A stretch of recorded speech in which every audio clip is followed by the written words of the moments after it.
ನಮ್ಮ ಕಾರ್ಯಕ್ರಮಕ್ಕೆ ಆಗದಿದ್ರೆ ಅವರು ಕೂಡ ವೇದಿಕೆಗೆ ಆಗಮಿಸಬೇಕು.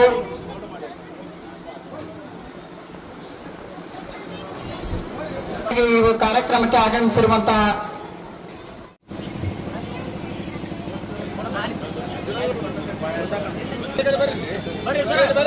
ವೇದಿಕೆ ಮೇಲೆ ಇರುವ ಎಲ್ಲಗಳು ಒಂದು ಕಾರ್ಯಕ್ರಮಕ್ಕೆ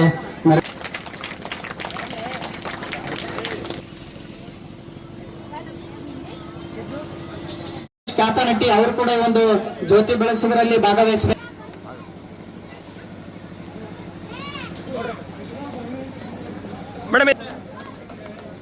ರವಿ ಶಿಂದೆ ಕಾಳಗಿ ಅವರು ಕೂಡ ವೇದಿಕೆಗೆ ಆಗಮಿಸಬೇಕು.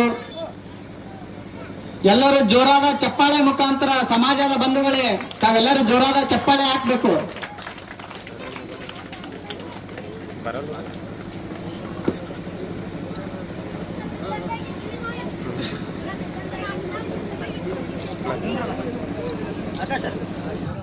ಆರತಿರಲಿ ನಮ್ಮ ಸಮಾಜದ ಒಂದು ದೀಪ ಅನ್ನುವ ಹಾಗೆ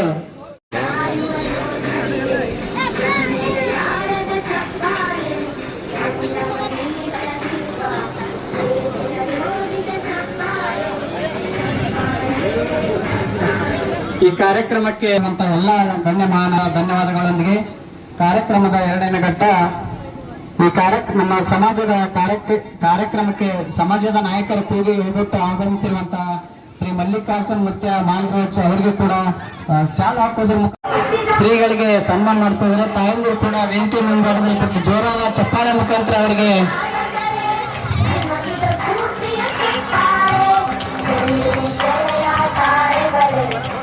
ಅದೇ ರೀತಿಯಾಗಿ ದಯವಿಟ್ಟು ಚಪ್ಪಾಳೆ ತಟ್ಟಬೇಕು. ಸಮಾಜದ ಮೇಲೆ ಅಪಾರ ಕಾಳಜಿ ಇರುವ ಮಾಜಿ ಶಾಸಕ ದೊಡ್ಡಪುರ ದಯವಿಟ್ಟು ಎಲ್ಲರೂ ಜೋರಾದ ಚಪ್ಪಾಳೆ ಮುಖಾಂತರ ಅವರಿಗೆ ಮಾನಪಣ್ಣ ಗೋಗಿ ಸಮಾಜದ ಯುವಕರಿಂದ ಸನ್ಮಾನಿಸಬೇಕೆಂದು ಕೇಳಿಕೊಳ್ಳುತ್ತೇನೆ. ಅದೇ ರೀತಿಯಾಗಿ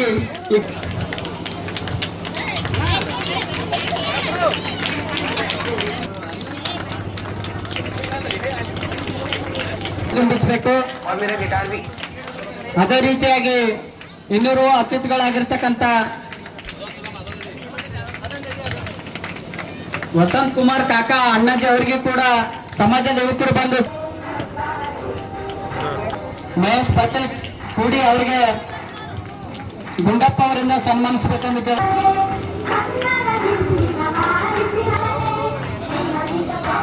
ಕಲಬುರಗಿ ಜಿಲ್ಲೆ ಯುವ ನಾಯಕರಾಗಿರ್ತ ಖಾಸಗಿ ಅಣ್ಣಾಜಿ ಅವರಿಗೆ ಕೂಡ ಸನ್ಮಾನಿಸಬೇಕು.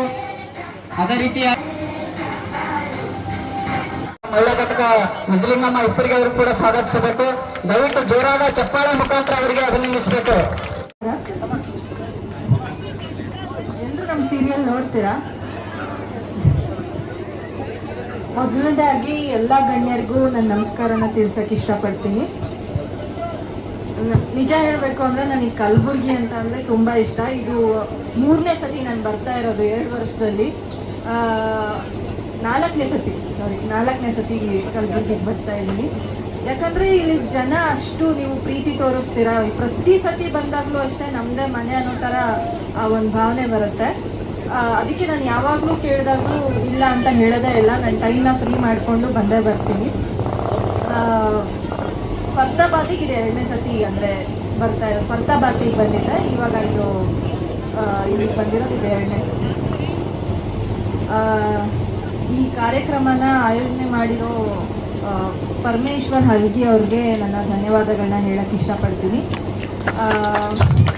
ಮತ್ತು ನನ್ನ ಕರೆಸಿರುವಂಥ ಮಲ್ಲಿಕಾರ್ಜುನ್ ಅವರು ಮತ್ತು ದತ್ತು ಅವರು ಎಲ್ರಿಗೂ ಅಷ್ಟೇ ನನ್ನ ಧನ್ಯವಾದಗಳನ್ನ ಹೇಳಕ್ಕೆ ಇಷ್ಟಪಡ್ತೀನಿ. ತುಂಬ ಖುಷಿ ಆಯಿತು ಇಲ್ಲಿಗೆ ಬಂದಿದ್ದಕ್ಕೆ. ಅಷ್ಟೇ, ಥ್ಯಾಂಕ್ ಯು. ಜೈ ಜಗಜೀವನ್ ರಾವ್ ಹೇಳಿ ನನ್ನ ಜೊತೆ. ಜೈ ಜಗಜೀವನ್ ರಾವ್. ಜೈ ಭೀಮ್, ಜೈ ಭೀಮ್, ಜೈ ಮಾದಿಗ. ಈರುಹಳ್ಳಿ ಗ್ರಾಮದ ಜನರು ಮತ್ತು ಸಮಾಜದ ಪ್ರಮುಖರು ಈಗಾಗಲೇ ವೇದಿಕೆಯಲ್ಲಿ ಅನೇಕ ನಮ್ಮ ಜವರ್ಗಿ ತಾಲೂಕಿನ ಪ್ರಮುಖರು ಮಾತಾಡಿ ಬಾಬು ಜಗಜೀವನ್ ಬಗ್ಗೆ ಮತ್ತು ಸಮಾಜದ ಅಂಕು ಡೊಂಕು ಬಗ್ಗೆ ಮಾತಾಡೋದಿದ್ದಾರೆ. ಅವರಿಗೂ ಮತ್ತು ಸಾವರ್ತರು, ಅಂಬರೀಶ್ ಅವರು ಮತ್ತು ಈಗ ತಮ್ಮನ್ನ ಪರಿಚಯ ಬಂದಂಥ ಕಾವ್ಯ ರಮೇಶ್ ಅವರು ಮತ್ತು ವೇದಿಕೆ ಮೇಲೆ ನಿಂತ ಮಾನಪ್ಪರು, ಮಲ್ಲಿಕಾರ್ಜುನ್ ಅವರು, ದಶರಥ್ ಅವರು ಮತ್ತು ಗುಲ್ಬರ್ಗ ನಗರದಿಂದ ಆಗಮಿಸಿದಂಥ ನಿಂಗಪ್ಪ ಟಾರ್ಫಲ್ ಅವರು. ಬಾಬು ಜಗಜೀವನ್ ಬಗ್ಗೆ ಮಲ್ಲಿಕಾರ್ಜುನ್ ಸಾವರ್ಕರ್ ವಿಶೇಷವಾಗಿ ಅವರ ಜೀವನ ಚರಿತ್ರೆ, ಯಾವ ಪರಿಸ್ಥಿತಿ ಏನಿತ್ತು, ಚುನಾಚೂತಿನ ವ್ಯವಸ್ಥೆ, ಬಿಹಾರದೆಲ್ಲ ನೇರವಾಗಿ ಅವರ ಬಗ್ಗೆ ಸುಮಾರು 25 ಮಿನಿಟ್ ಹೇಳಿದ್ರು. ಆದ್ರೆ ಮುಖ್ಯವಾಗಿ ನಮ್ಮ ತಾಯಂದ್ರತೆ ಮತ್ತು ವೇದಿಕೆ ಇರುತ್ತೆ ನಾನು ಅಣ್ತಂದ್ರೆ ವಿನಂತಿ, ನಾವು ಎಲಿತನ ಈಗಾಗಲೇ ರಿಸರ್ವೇಷನ್ ಸಲುವಾಗಿ ನಾವು ಬಹಳಷ್ಟು ಹೋರಾಟ ಮಾಡಿ ಒಂದು ಒಳ ಮೀಸಲಾತಿ ಬಂದಿದ್ದು. ಆದ್ರೆ ಎಲ್ಲ ತಾಯಂದರೆ ಮತ್ತು ಅಣ್ತಂದರೆ ನಾವು ಎಲಿತನ ಸಾಲಿ ಕಲಿಯಲ್ಲ, ನಮ್ಮ ಶಿಕ್ಷಣ ಮತ್ತು ರಾಜ್ಯ ಅಂದ್ರೆ ನಾವು ಏನು ಒಳ ಮೀಸಲಾತಿ ಸಿಗಲ್ಲ. ಈಗಾಗಲೇ ಸುಮಾರು 50,000 ರಿಸರ್ವೇಷನ್ ಒಳ ಮೀಸಲಾತಿ ನೌಕರಿಗಳು ಬಂದವ, ಆದ್ರೆ ನಮಗೆ ಸಿಗ್ಬೇಕಾಗಿ ಯಾಕಂದ್ರೆ ಎಜುಕೇಶನ್ ನಮ್ಮಲ್ಲಿ ಇರ್ತಿರಲ್ಲ. ಅದಕ್ಕೆ ತಾಯಂದ್ರತೆ ಎಲ್ಲ ಹುಡುಗರು ತಮ್ಮ ಕಷ್ಟ ಯಾವುದೇ ಇರಲಿ ನಮ್ಮ ಮಕ್ಕಳಿಗೆ ಶಾಲೆ ಕಲಿತಾರೆ ಮಾತ್ರ ಮುಂದೆ ತೊಗೊಳತ್ತದ. ಈ ಬಾಬಾ ಸಾಹೇಬರು ಬಾಬಾ ಜಗಜೀವನ್ ಜಯಂತಿ ಮಾಡೋ ಉದ್ದೇಶ ಅವಾಗಿನ ಕಾಲದಲ್ಲಿ ಬಹಳಷ್ಟು ತೊಂದರೆ ಇತ್ತು. ಅವ್ರ ವ್ಯವಸ್ಥೆ ಇದೆಲ್ಲಾಗೂ ಶಾಲೆ ಕಲ್ತು ಅಲ್ಲಿ ಬಂದಾರ. ಆದ್ರೆ ನಾವು ಈ ವ್ಯವಸ್ಥೆ ಎಲ್ಲ ಅದ, ಸರ್ಕಾರ ಎಲ್ಲ ಕೊಡ್ತದ, ಅನೇಕ ಗ್ಯಾರಂಟಿಗಳು ಕೊಟ್ಟಿರ್ತದ, ಸವಲತ್ತುಗಳು ಕೊಟ್ಟರು ನಾವು ಯಾರು ಮಕ್ಕಳು ಶಾಲೆ ಕಲಿತಿಲ್ಲ, ಮತ್ತೆ ಅದೇ ಕೂಲಿ ಕೆಲಸ ಹೋಗ್ತೀವಿ. ಆದ್ರೆ ಬಾಬು ಜಗಜೀವನ್ ಬಾಬಾ ಸಾಹೇಬ್ ಅಂಬೇಡ್ಕರ್ ಬಹಳ ಕಷ್ಟಪಟ್ಟು ದೇಶಕ್ಕೆ ಸಂವಿಧಾನ ಕೊಟ್ಟಾರ. ಅದನ್ನ ಸಂವಿಧಾನ ರೂಪಕ್ಕೆ ತಂದು ಬಾಬು ಜಗಜೀವನ್ ಎಲ್ಲರೂ ಕೊಟ್ಟಿದಾರ. ಆದ್ರೆ ಜಯಂತಿ ಮುಂದಿನ ದಿನಗಳಲ್ಲಿ ನಮ್ಮಲ್ಲಿರುವಂತ 7 ಗ್ರಾಮದಲ್ಲಿ ಕೂಡಿಯಲ್ಲಿ ಯಾವ SLC ಪಾಸ್ ಆಗ್ಯಾರ, PUC ಹೆಚ್ಚು ಕೊಟ್ರ ಅಂತವ್ರಿಗೆ ಪ್ರೋತ್ಸಾಹ ಮಾಡಿ ಈ ಕಾರ್ಯಕ್ರಮ ಸನ್ಮಾನ ಮಾಡಿದ್ರ ಮುಂದಿನ ದಿನ ಒಳ್ಳೇದಾಗ್ತದ. ಅದಕ್ಕ ಇಲ್ಲಿರುತ್ತ ಒಕ್ಕಟ್ಟು ಪ್ರದರ್ಶನ ಈಗಾಗಲೇ ನಮ್ಮ ಬೇಲೂರು ಹೇಳಿದ್ರು, ಜವರಿಗೆ ತಾಲೂಕಲ್ಲಿ ರಾಜಕೀಯವಾಗಿ ಯಾರು ಪ್ರಾಧಾನ್ಯತೆ ಕೊಡ್ತಾ ಇಲ್ಲ. ಅವತ್ತು ಬಿಜೆಪಿ ಕಾಂಗ್ರೆಸ್ ಜನತದ. ಆದ್ರೆ ನಾವು ಒಕ್ಕಟ್ಟಾಗಿ ಕೇಳಿದ್ರೆ ಮಾತ್ರ ಕೊಡ್ತಾರ. ಈಗ ರಾಜಶೇಖರ್ ಹೇಳಿದ್ರು ನಾವು ಬಹಳಷ್ಟು ಕೊಡ್ತೇವೆ, ಒಕ್ಕಟ್ಟು ಬರ್ತಾ ಇಲ್ಲ, ನಿಮ್ಮಲ್ಲಿ ಅನೇಕರ ಒಳ ಪಂಗಡವೆ, ಆದ್ರೆ ಯಾವ ಪಂಗಡಿಲ್ಲ, ಕೆಲವೊಬ್ರು ಎದ್ದಿರ್ತಾರ. ಆದ್ರೆ ಮುಂದಿನ ದಿನಗಳಲ್ಲಿ ನೀವೆಲ್ಲರೂ ಕಲ್ತು ಯಾವ ಪಕ್ಷಗಳಿರಿ, ನೀವು ಕಾಂಗ್ರೆಸ್ನಾಗ್ರಿ, ಬಿಜೆಪಿ ಜನತಾದವ್ರಿ, ಆದ್ರೆ ಎಲ್ಲರೂ ಸಮಾಜ ಕೆಲಸ ಬಂದಾಗ ಒಕ್ಕಟ್ಟು ಪ್ರದರ್ಶನ ಮಾಡಿದ್ರೆ ಮಾತ್ರ ನಮ್ಮನ್ನು ಸಹಾಯಿಸುತ್ತಲ್ಲ. ಯಾರ ರೀತಿ ಮುಖಂಡರು ನಮ್ಮ ಮನೆಗೆ ಬರ್ತಾರ. ಅದಕ್ಕೆ ಮುಂದಿನ ಜವರಿಗೆ 25,000-26,000 ಮತದಾರ ಇರ್ತೀವಿ, ಆದ್ರೂ ನಮಗೊಂದು ಜಿಲ್ಲಾ ಪಂಚಾಯತ್ ಸಿಗ್ತಾ ಇಲ್ಲ. ಇಡೀ ರಾಜ್ಯದಲ್ಲೇ ವ್ಯವಸ್ಥೆ ಇದು ತಪ್ಪಾಗಿದೆ. ಅದಕ್ಕೆ ಜವರಿಗಿರಂತ ಎಲ್ಲ ಮಾತುಗಳು ನನ್ನ ವಿನಂತಿ ಅದ, ಒಕ್ಕಟ್ಟವಾಗಿ ರಾಜೇಶ್ ಹತ್ರ ಅವರು ಬೇರೆ ಹತ್ರ ಅವರು ನಮ್ಮ ಸಮಾಜಕ್ಕೆ ಅನ್ಯಾಯ ಆಗ್ಯದ, ತಾವೆಲ್ಲರೂ ನಮ್ಮ ಟಿಕೆಟ್ ಕೊಡ್ರಿ, ನಮ್ಮ ಸಹಾಯ ಸರ್ಕಾರ ಕೊಡ್ತದ, ತಾವು ಇದಕ್ಕೆ ನಮ್ಗೆ ಸಹಾಯ ಮಾಡೋದು ಒಕ್ಕಟ್ಟು ಪ್ರದರ್ಶನ ಮಾಡೋದು ಕೊಡ್ತಾರ. ಅದಕ್ಕೆ ಬಿಟ್ಟ ಒಬ್ಬರೇ ಯಾರೋ ಹೋದ್ರು ಕೊಡಲ್ಲ. ಅದಕ್ಕೆ ಮುಂದಿನ ದಿನಗಳಲ್ಲಿ ಈಗ 119 ಜಯಂತಿ ಅಚ್ಚುಕಟ್ಟಾಗಿ ನೆರವೇರಿಸಿದಂತ ಪರಶುರಾಮ್ ಹಲಿಗೇವರು ಸಂಘಟ ಸುಮಾರು ಒಂದು 8-10 ದಿವಸ ಸತತ ದಿನನಿತ್ಯ ಗುಲ್ಬರ್ಗ ಬರೋದು ಓಡಾಡೋದು ಎಲ್ಲ ತರ ಮನವೊಲಿಸಿದ್ರು. ಅಚ್ಚುಕಟ್ಟಾಗಿ ಕಾರ್ಯಕ್ರಮ ಮಾಡಿದ್ರೆ ಮೊದಲನೇ ಕಾರ್ಯಕ್ರಮ. ಈ ಕಾರ್ಯಕ್ರಮ ಮುಂದೆ ಎಲ್ಲರಿಗೆ ಗ್ರಾಮದವರಿಗೆ ಮಾರ್ಗದರ್ಶನ ಆಗಲಿ, ಮುಂದೆ ಬರೋಂಥ ಪೀಳಿಗೆಗೆ ಇದನ್ನು ನೋಡಿ ಕಲೀಲಿ ಅಂತ ಹೇಳಿ ನನಗೆ ಇವತ್ತಿನ ದಿವಸ ಕರೆದು ಮಾತಾಡಕ್ಕೆ ಕೊಟ್ಟಂತ ಎಲ್ಲ ವೇದಿಕೆ ನೋಡಿತ್ತು, ವೇದಿಕೆ ಮುಂಭಾಗದಂತ ಎಲ್ಲರಿಗೆ ಶರಣು ಶರಣಾರ್ಥಿ ನೆರವೇರಿಸ್ತೀನಿ. ಜೈ ಹಿಂದ್, ಜೈ ಕರ್ನಾಟಕ, ಜೈ ಮಾದಿ. ರವಿ ಧರ್ಮಗಿ ಸಾಹೇಬ್ ಅವ್ರಿಗೂ ಕೂಡ ಶಾಲಾ ಹಾಕೋದ್ರ ಮುಖಾಂತರ ಅಭಿನಂದಿಸಬೇಕು. ಈ ಕಾರ್ಯಕ್ರಮಕ್ಕೆ ವಿಶೇಷವಾಗಿ ಇವ್ರಿಗೂ ಕೂಡ ಶಾಲಾ ಹಾಕೋದ್ರ ಮುಖಾಂತರ ಅವ್ರಿಗೆ ಅಭಿನಂದಿಸಬೇಕು.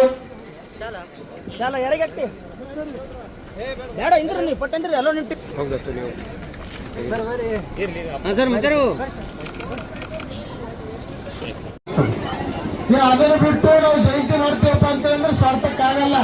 ಅದು ಏನೋ ಅಂತಾರಲ್ಲ, ನಾವು ಸಮಾಜ ಮುಂದೆ ಬರ್ಬೇಕು ಅಂತೇಳಿ ಎಷ್ಟೇ ಭಾಷಣ ಹೇಳಿದ್ರು, ಎಷ್ಟೇ ಭಾಷಣ ಮಾಡಿದ್ರು ಸಮಾಜ ಮುಂದಕ್ಕೆ ಬರಲ್ಲ.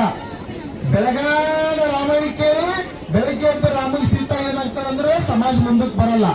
ಸಮಾಜಕ್ಕೆ ಮುಂದಕ್ಕೆ ಬರ್ಬೇಕಾಯ್ತು ಅಂತ ಹೇಳಿದ್ರೆ ನಾವು ಕೆಲವೊಂದು ಬದಲಾವಣೆಗಳು ಮಾಡ್ಕೋಬೇಕು. ಏನ್ ಬದಲಾವಣೆಪ್ಪ ಅಂತ ಹೇಳಿದ್ರೆ ನಮ್ಮಲ್ಲಿ ಇರ್ತಕ್ಕಂಥ ಸಣ್ಣ ಸಣ್ಣ ವಿಚಾರಗಳು ಬಿಡ್ಬೇಕು.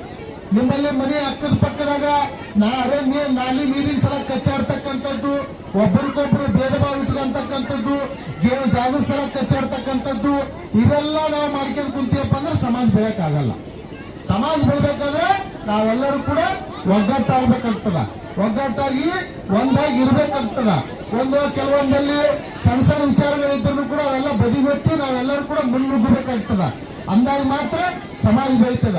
ಅದಕ್ಕೆ ನಾನು ಸುತ್ತಿ ಬೆಳೆಸಿ 100 ಮಾತಾಡಕ್ ಹೋಗಲ್ಲ, ಬರೀ 4 ಮಾತಾಡ್ತೀನಿ. ಏನು ಅಂತ ಹೇಳಿದ್ರೆ ಸಮಾಜ ಮುಂದೆ ಬರ್ಬೇಕಾದ್ರೆ ಎಲ್ಲರೂ ಹೇಳಿದಂಗ ಶಿಕ್ಷಣ ಇರಬೇಕು, ತಾಳ್ಮೆ ಶಕ್ತಿ ಇರಬೇಕು, ಆತ್ಮವಿಶ್ವಾಸ ಇರಬೇಕು, ಸಮಯಕ್ಕೆ ತಕ್ಕಂತ ಬುದ್ಧಿವಂತಿಕೆ ಇರಬೇಕು. ಈ 4ನ್ನ ಅಳವಡಿಸಿದಾಗ ಮಾತ್ರ ನಾವು ಮುಂದೆ ಬರ್ಲಿಕ್ಕೆ ಸಾಧ್ಯ. ಅದ್ರ ಜೊತೆಗೆ ನೀವು ಯಾವ ಪಕ್ಷದಾಗ ಇರ್ತೀರಿ ನಮ್ಗೆ ಏನೂ ಬೇಕಾಗಿಲ್ಲ. ಇವತ್ತು ಪರಮೇಶ್ವರ ಆಗಿರ್ಬೋದು, ಮರೆಯಪ್ಪ ಆಗಿರ್ಬೋದು, ಇಲ್ಲಿ ಇರ್ತಕ್ಕಂಥ ನಮ್ಮ ಭೀಮು ಹಳ್ಳಿ, ಈಗ ಇಲ್ಲಿ ಇರ್ತಕ್ಕಂಥ ಭೀಮು ಕ್ಯಾದೇಪುರ, ಇನ್ನೊಬ್ರು ನೀವು ಯಾವ ಪಕ್ಷದಾಗ ಇರ್ತೀರಿ ನಮ್ಗೆ ಏನೂ ಬೇಕಾಗಿಲ್ಲ.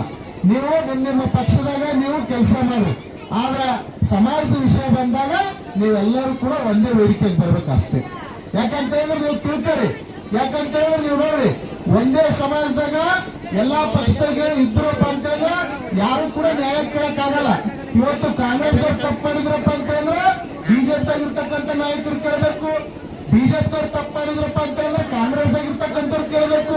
ಕಾಂಗ್ರೆಸ್ ಬಿಜೆಪಿ ಅವ್ರು ಇಬ್ರು ತಪ್ಪು ಮಾಡಿದ್ರಪ್ಪ ಅಂದ್ರೆ ಜೆಡಿಎಸ್ ಆಗಿತ್ತಂತವ್ರು ಕೇಳಬೇಕು. ಯಾಕಂದ್ರೆ ಇದೇನು ಯಾರೋ ಒಂದೇ ಪಕ್ಷಕ್ಕಂತ ಇದು ಸಮಾಜನ ಬರೆದು ಕೊಟ್ಟಿವೆ, ಏನು ಬರೆದು ಕೊಟ್ಟಿಲ್ಲ. ನೀವು ಅರ್ಥ ಮಾಡ್ಕೋಬೇಕು. ಇವತ್ತು ಒಂದೇ ಸಮಾಜದವರು ಹೆಂಗ ಈ ರಾಜ್ಯ ಆಳಕತ್ತಾರಪ್ಪ ಅಂತಕ್ಕಂಥ ನೀವು ತಿಳ್ಕೋಬೇಕು. ಡಿ.ಕೆ. ಶಿವಕುಮಾರ್ ಕಾಂಗ್ರೆಸ್ ಪಕ್ಷದ ಅಧ್ಯಕ್ಷರು, ಕಾಂಗ್ರೆಸ್ ಪಕ್ಷದಾಗ ಅವರು ಒಕ್ಕಲಿಗ ಸಮಾಜದವರು. ಆರ್ ಅಶೋಕ್ ಅವರು ಈ ರಾಜ್ಯದ ವಿರೋಧ ಪಕ್ಷ ನಾಯಕರು, ಅವರು ಬಿಜೆಪಿ ಪಕ್ಷದಾಗಾರ. ಇವತ್ತು ಕುಮಾರಸ್ವಾಮಿ ಅವರು ಈ ದೇಶದ ಒಬ್ಬ ಕೇಂದ್ರ ಸಚಿವರವರ ಯಾವ ಸಮಾಜದವರು, ಒಕ್ಕಲಿಗ ಸಮಾಜದವರು, ಜೆಡಿಎಸ್ ಪಕ್ಷದಾಗಾರ. ಅವರೆಲ್ಲ ಒಂದೊಂದು ಪಕ್ಷದಾಗ ಹೋಗಿ ಇಡೀ ರಾಜ್ಯ ಆಳಕ್ ಸಾಧ್ಯ. ನೀವು ಮಾದಿಗರು ಏನು ಗುಲ್ಬರ್ಗ ಆಳಕ್ಕಾಗಲ್ಲ. ಅದನ್ನ ನೀವೆಲ್ಲರೂ ಕೂಡ ಅರ್ಥ ಮಾಡ್ಕೋಬೇಕು. ಇಲ್ಲಿ ಯಾವುದೇ ವಿಷಯ, ಸಮಾಜ ವಿಷಯ ಬಂದಾಗ ಯಾರು ಕೂಡ ರಾಜಕೀಯ ತರ್ತಕ್ಕಂಥದ್ದು ಮಾತೇ ಇಲ್ಲ. ಎಲ್ಲಾ ಪಕ್ಷದಾಗ ಎಲ್ಲರೂ ಇರ್ತಾರ. ಆದ್ರೆ ಇರಬೇಕು, ತಪ್ಪು ಮಾಡಿದಾಗ ಅದನ್ನು ಕೇಳ್ತಕ್ಕಂಥ ಶಕ್ತಿನೂ ಕೂಡ ಇರಬೇಕು.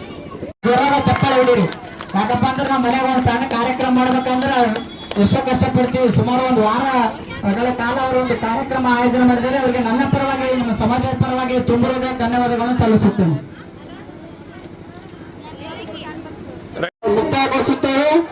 ಜೈ ಭೀಮ್, ಜೈ ಮಾದಿಗ. ಅದೇ ರೀತಿಯಾಗಿ ಮಾಜಿ ಶಾಸಕರು ದೊಡ್ಡಪ್ಪಗೌಡ ಪಾಟೀಲ್ ಕಾರ್ಗಳು ಕಾರ್ಯಕ್ರಮವನ್ನು ನಿರ್ವಹಣೆಗಳನ್ನು ಸಲ್ಲಿಸುತ್ತೇನೆ. ರಾಜಶೇಖರ್ ಸಾವಂತೇರಿ ಅವರಿಗೂ ಕೂಡ ವಂದನೆಗಳನ್ನು ಸಲ್ಲಿಸುತ್ತೇನೆ. ನೀಲಕಂಠ ಮುಲ್ಗಿ ಅಣ್ಣಾಜಿ ಅವರಿಗೂ ಕೂಡ ವಂದನೆಗಳನ್ನು ಸಲ್ಲಿಸುತ್ತೇನೆ, ಅಭಿನಂದನೆ ಸಲ್ಲಿಸಬೇಕು.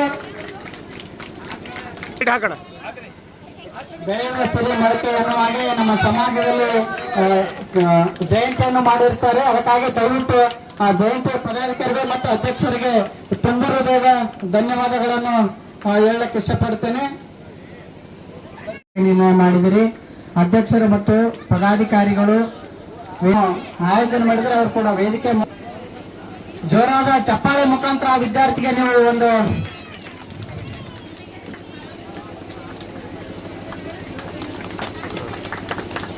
ಸಮಾಜ ಇನ್ನೊಬ್ಬರಿಗೆ ಗುರುತಕ್ಕಂತ ಕೆಲಸ ಮಾಡ್ತೀವಿ. ತಮ್ಮೆಲ್ಲದ ಕಮಿಟಿ ಮೆಂಬರ್, ಅಧ್ಯಕ್ಷರು ಮತ್ತು ಪದಾಧಿಕಾರಿಗಳಿಗೆ ತುಂಬ ಧನ್ಯವಾದಗಳನ್ನು ಸಲ್ಲಿಸುತ್ತೀವಿ.